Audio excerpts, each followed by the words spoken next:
And Colombia is not alone. The process of getting to a peace agreement can take years, and it isn't just about criminal trials. Sometimes reparations are paid to help victims recover from trauma. I talked about the best way to move on from traumatic histories with Marcie Mersky. She's the director of programs at the International Center for Transitional Justice. And I began by asking if criminal trials help or hurt a society move forward.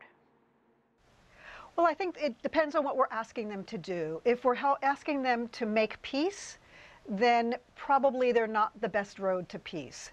If we're asking them to do justice, which is what they were conceived to do, then I think it can be a very constructive force. I think even if we take the very contentious Guatemalan genocide trial last year, in fact, it was an enormous accomplishment in that country, given its starting point in the conflict 30 years earlier, to have been able to have the institutions at a stage where indeed they could do that trial. So I think while it's definitely brought many, many differences out on the table, out in public again, we also need to see that that is an accomplishment of institutional reform processes, of committed work by activists over the years, by actually an incredible effort by the victims themselves to bring this kind of situation to justice. Marcie, when it comes to examples of countries doing transitional justice well, you talked to us earlier about Tunisia, and you called it a great example. Tell us why. Well, I think Tunisia is a great example because the authorities who were running the country until the recent elections decided to take an honest look at what happened and to try and come up with a series of measures to address the past in a coherent and serious fashion.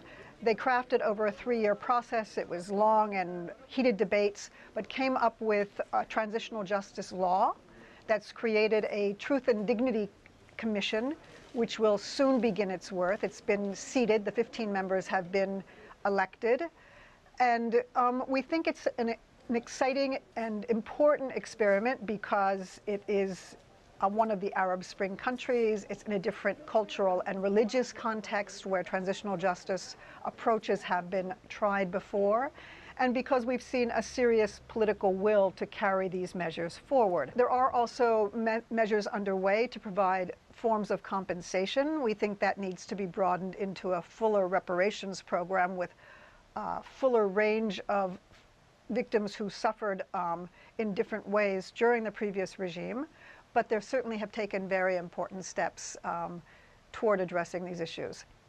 Well, and now one of the places that's hoping to pull this off successfully is Afghanistan. So what are the challenges there, and will it work? Well, I think Afghanistan is a different case. In Afghanistan, there is still different forms of armed encounters, armed conflict going on.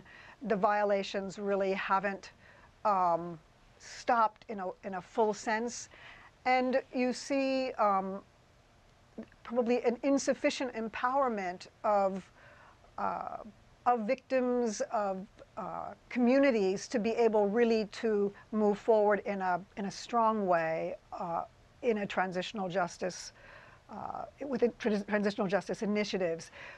ICTJ, the organization I worked for, provided assistance over a number of years to the Afghan National Human Rights Commission to do a mapping of the violations that had occurred until 2009 as a first step, because if you don't have that basic information about where the violations took place, what the nature of them were, what perhaps the patterns of violations had been, it's very difficult to design a way of confronting them.